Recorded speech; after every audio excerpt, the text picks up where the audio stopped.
7e jour de ce Our Christmas. Et aujourd'hui, la bière du jour, c'est Breadwork Punk IPA, The Beer That Started It All. Donc voilà, désolé pour l'accent, c'est une bière que je connais pas du tout, donc j'étais chercher mes petites références sur internet. Donc elle est à 5,6 degrés, je ne sais pas dire plus que ça, donc je vais lire les informations sur internet.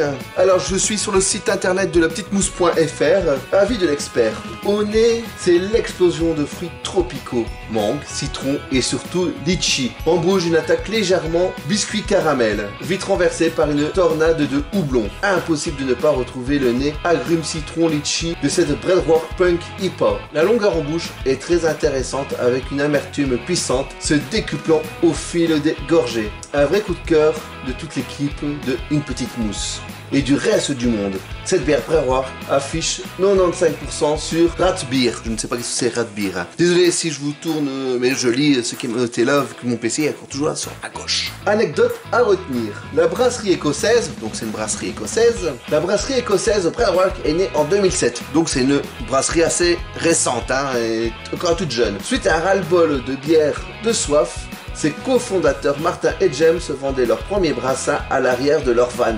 Leur Punk IPA est devenue en moins de 2 ans la plus vendue des Inda Pale Ale en Europe du Nord. Envie d'aller plus loin avec ses bières for Punk, goûter Breadwork, Elvis Juice ou encore la Jet Black Earth.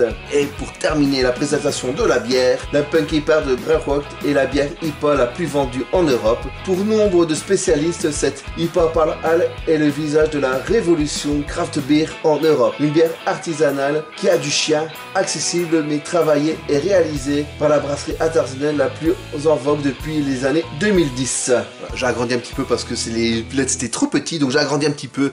On s'en bat les couilles un petit peu, mais je vous explique ce que je fais entre deux dans la vidéo. Hein. Tout le monde s'en branle, moi le premier. Elle fut une porte d'entrée pour beaucoup de passionnés, même si elle délaissait cette IPA, devenue un peu trop classique pour leur palais d'initiés. Savent qu'ils pourront aisément la trouver, même dans les petits cafés. Brasse avec les houblons Chinook, Simcoe, Athénum et Nelson Sauvin pour belles notes de fruits tropicaux. Désolé pour la prononciation, j'ai pas trop l'habitude de ce genre de mots. Cette bière écossaise de renommée internationale est notée à 98% sur Ratbeer. Pour acheter la Punk IPA et bien d'autres bières, bref, cliquez sur les bières houblons en dessous. Je mettrai en lien en description le site internet La Petite Mousse. Comme ça, pour avoir plus d'informations, ou si vous voulez la petite de votre côté, vous pouvez cliquer et il sera tout fait. Tu dois même pas chercher sur internet, je te mâche le travail. Bon, si j'oublie, tu me le dis en commentaire, hein, et au passage tu mets un petit pouce vers le haut, et si la vidéo t'a plu, tu la likes et tu la partages surtout, c'est très important. Et voilà, elle tire, comme d'habitude avec mon verre à lèvres, elle tire vers le blond. Franchement, pas beaucoup de dépôt, elle mousse bien. J'ai oublié de préciser, c'est une bière que j'ai reçue à mon cousin Mathieu Sinoc. Il a fait une apparition sur la chaîne, non, 2-3 apparitions, je me trompe, 2-3 apparitions sur la chaîne. Moi je vous dis, santé. Pour les connaisseurs d'IPA, c'est une IPA. Il n'y a rien à dire là-dessus, il n'y a pas de surprise. Une bière sympathique, faut aimer les IPA, voilà, je sais pas vous dire plus, on connaît un petit peu un léger goût d'amertume, je la ressens pas beaucoup. Et une note, ouais, fruitée, on sent un peu la note fruitée, je le goût de près de sûr. On sent la petite note fruitée. Je mets un 6 sur 10 pour cette bière, le nom plus de la bière me plaît beaucoup, c'est marrant, c'est ce genre de bière que j'ai pas encore fait beaucoup sur la chaîne, je devrais faire un peu plus, genre de bière un peu plus rock'n'roll. Aujourd'hui, je vais répondre aux questions de 2 personnes. Donc, on va commencer par C94. Il a une petite chaîne YouTube. Je ne sais pas le nombre d'abonnés parce qu'il n'est pas affiché. Il fait du jeu vidéo rétro. Donc, allez voir sa chaîne et allez voir ses vidéos si ça peut vous plaire, le jeu rétro. Salut l'ami Buveur Gamer. Quelques petites questions pour toi. 1. As-tu un jeu que tu apprécies particulièrement et que la presse ou les joueurs détestent? Un jeu que j'apprécie que les joueurs détestent. C'est un jeu qui va diviser. Moi, j'aime bien FIFA. Les jeux FIFA, j'aime bien. Bon, c'est en 2022, je ne l'ai pas acheté parce que ça revient un peu la même chose. J'ai jusque 21, je pense que tous les FIFA jusque 2021. J'adore FIFA et ça divise. Hein. Il y a des qui aiment bien, il y a des qui aiment moins bien. Donc voilà, moi j'adore le jeu FIFA, je joue beaucoup à FIFA. Est-ce que la presse le déteste? Je ne pense pas que la presse le déteste tant que ça. Il y a du bon comme du moins bon. Le souci c'est que c'est depuis des années même moteur graphique. Et là c'est vrai que ça devient un peu déconnant. Il faudrait une belle mise à jour. Une bonne redéfinition du jeu, donc on attend ça avec beaucoup et moi j'aime bien le mode carrière de FIFA et il faudrait franchement retravailler de A à Z le mode FIFA et surtout le mode carrière, ça c'est vraiment un truc que j'aimerais qu'on travaille de A à Z. le mode carrière qui doit être refait de A à Z et avec des choses beaucoup plus intéressantes. Et vice versa, un jeu que tout le monde aime et que toi tu détestes. Alors, Fortnite. Je déteste Fortnite, c'est un jeu pour les kékés des plages, comme je dis toujours, je déteste ça. Et les jeux Pokémon, bah, j'aime déjà pas Pokémon, donc forcément j'aime pas Pokémon. Et là je pense que je vais avoir plein de dislikes par tous les rageux qui aiment bien Fortnite et les Pokémon. Donc ces deux jeux-là, je déteste, je n'aime pas, c'est des grenades, faut jeter, c'est dégueulasse. Et en général, tous les jeux FPS, moi j'aime pas, il y a beaucoup de gens qui aiment bien les Call of, et, Battlefront, enfin tous ces jeux-là, moi j'aime pas, ça c'est un goût personnellement, je peux pas dire que ce soit des jeux moches, mais je n'aime pas, j'aime pas jouer avec ce genre de jeu, après c'est les goûts, les couleurs, hein, c'est comme ça. Bon bah c'est une question à laquelle j'ai répondu, mais il a posé autrement. Quel jeu, tout support confondu, reste pour toi vraiment le jeu du cœur? Un jeu qui par la semaine nostalgie restera toujours top 1. Je pense que ça fait 3 fois que je le dis dans ce Black Christmas, donc c'est Mario Bros 3. Hein, si t'as été voir mon let's play, je te dis que du bien, c'est vraiment un jeu que j'aime beaucoup. Et ben, c'est sur l'aspect nostalgie, j'adore ce jeu. Je le refais au moins une fois par an, donc c'est mon Mario Bros 3. Et si jamais, je le redis, mais comme vous, à mon avis, vous regardez pas toutes les vidéos, ou bien déjà là, t'as déjà clipsé, t'as même pas encore regardé jusque là. J'ai fait un let's play complet en plusieurs épisodes, donc des épisodes entre 15 et 20 minutes, donc c'est vraiment pas long, tu peux le regarder en plusieurs fois. Sur le jeu complet, donc je sais pas dire mieux, hein. Je te vois beaucoup sur des jeux de combat. Ouais, bon, après c'est souvent quand je suis en duo, hein. C'est vrai que c'est plus facile de faire un versus là-dessus sur des jeux de combat. Cite-moi un jeu de combat que tu détestes. Bah allez, Street Fighter, parce que je sais pas jouer. C'est pas que je déteste, c'est que je sais pas y jouer au Street Fighter, donc tout simplement, je veux dire Street Fighter. Et numéro 1 à tes yeux. Alors là, je suis divisé entre Killer Instinct et Mortal Kombat 3, parce que j'ai joué beaucoup aux deux.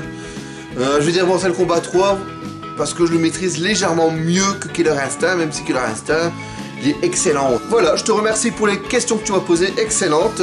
Sur ce, avant de passer à Ghost Player, je vais boire une petite goutte. Alors Ghost Player, il a une chaîne de plus de 3000 abonnés, donc c'est déjà une très belle chaîne. Et il fait des retours d'achat, des visites dans des cages, dans des magasins, donc c'est vraiment très intéressant. Je sais qu'il y a beaucoup de gens qui aiment ça, les retours de vide-grenier, retours d'achat. Donc si vous aimez ça, allez voir Ghost Player. Hein. Je pense que c'est la première année aussi qui participe, c'est bien parce que chaque année c'est d'autres personnes qui participent, donc c'est très sympathique. Il me dit, sympa la nouvelle formule, le Black Christmas, c'était sympa. Pour les questions, quelle est la plus belle pièce de ta collection de jeux ou consoles? Alors plus belle pièce, j'ai pas vraiment une pièce qui va... Wow, c'est extraordinaire. J'ai quelques consoles en boîte que c'est bien, voilà, franchement, et la plus belle pièce, j'ai pas vraiment des pièces extraordinaires. Attendez. A few moments later. Bon alors j'ai deux pièces que je suis fier d'avoir dans ma collection, donc Super Mario Bros 3 complet, donc ça c'est vraiment sympa. En plus c'est mon jeu de cœur, donc complet, je pense qu'à l'époque j'ai eu pour 15 €, donc voilà. Maintenant je pense qu'il vaut un peu plus, quoique pas tant que ça. Et un jeu reçu à l'ami Ludo, donc vous l'avez reconnu, le fameux Comic Zone complet. Donc ça c'est vraiment bien joué. J'ai reçu à l'ami Ludo, je suis vraiment content de le posséder dans ma collection. Et c'est vraiment un très beau cadeau parce que c'est un jeu, je pense, qui commence à coter tout doucement. Dites-moi si vous connaissez le jeu, si vous connaissez la cote en commentaire. Deux jeux que je suis content de posséder dans ma collection. On va dire que c'est les plus belles pièces. J'ai pas vraiment une pièce qui dit waouh, j'ai beaucoup de jeux, mais pas vraiment de pièces qui veut, je veux dire waouh, c'est exceptionnel. Que les gens vont être jaloux de ceux que j'ai. Je pense que c'est deux jeux que beaucoup de gens ont dans leur collection, collectionneurs de longue date, je pense qu'ils les ont. Et voilà, je vais pas faire dans le vieux avec ma collection en tout cas. Ta série de jeux vidéo préférée? Je n'ai pas vraiment une série de jeux vidéo préférée. J'aime bien les GTA. Là, on attend impatiemment le 6, comme beaucoup de gens l'attendent.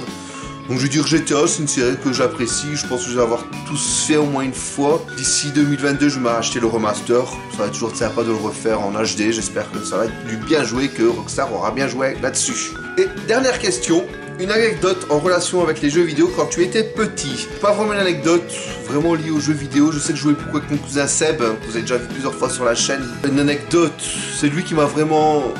Allez, fait apprendre à aimer le jeu vidéo. J'allais chez lui jouer à la Master System, sur le PC, il avait joué beaucoup sur les PC, il m'a fait découvrir beaucoup de jeux, les jeux de combat, c'est lui qui m'a fait découvrir ça, les Command & Conquer. Quand j'étais petit, non, mais quand je suis rentré dans la vie d'adulte, peut-être une anecdote qui va peut-être faire rigoler certains. Donc voilà, on était 4, donc j'avais mes deux cousins, le beau-frère de mon cousin qui fait des bandes dessinées au passage, Guillaume, et moi, donc on était 4 et on se faisait des LAN à l'époque, hein, des LAN, on a ramené une PC et on jouait à Command & Conquer 3, Conquête du Tiberium, si mes souvenirs sont bons. Et on faisait mes deux cousins contre le beau-frère de mon cousin et moi. Et voilà, on était vraiment lâchés, on attendait qu'une chose, c'était notre défaite. Et la défaite, elle arrive pas. Pendant 1 heure, 2 heures. J'écoute Guillaume, le frigo est rempli à ras-bord. Est-ce qu'on n'a pas à boire une petite bibine? Bah ouais, donc on boit.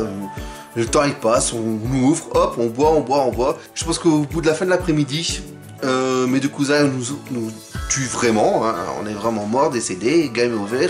Ils se retournent parce qu'on n'avait plus rien, donc c'était vraiment facile pour eux. Eux, les officiers en train de faire une tactique de malade mental, mais nous on était ruinés, on savait plus rien faire. Et en attendant, on a quand même bu pas mal de pintes, et t'as mon cousin Seb qui se retourne et dit: moi, bande d'enfoirés, ils avaient tout bu. Bah, on avait bu pratiquement son sac de bière pour le week-end, parce qu'on faisait ça sur un week-end. Donc voilà, c'est la plus belle anecdote sur le jeu vidéo que j'ai. J'en ai encore d'autres, mais en tant qu'enfant, j'en ai pas vraiment. Je vous remercie pour les questions posées. La petite bière, elle passe bien. Je rebois une dernière goutte. Et sympatoche. Allez voir les chaînes des 2 youtubeurs qui m'ont posé les questions. Moi, je vous dis à demain pour la suite de ce Merry Christmas et salut, tchass!